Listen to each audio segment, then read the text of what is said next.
аҷаб инсонҳое дорад ин замона. нармдил бошӣ латта мегӯянд, сахтгап бошӣ бемеҳру сангдил меҳисобанд. аз илм сухан гӯӣ, амал кардан ҳам лозим гӯянд, амал кардан хоҳӣ, хубтар омӯз мегӯянд. таъриф кардӣ маддоҳ, танқид кардӣ дилсиёҳ гӯянд. ҳақро гӯӣ бемаврид мешуморанд, андеша намоӣ тарсончак мегӯянд.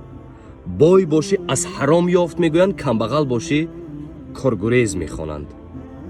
одамон ҳамин гуна ҳастанд бародар. онҳо хоҳу нохоҳ гап мезананд, хоҳу нохоҳ осуда намегузоранд. пас ба онҳо аҳамият надеҳ. ту танҳо барои ризояти офаридгор кӯшиш намо, зеро баҳои ҳақиқиро ба ту танҳо ӯ мегузорад.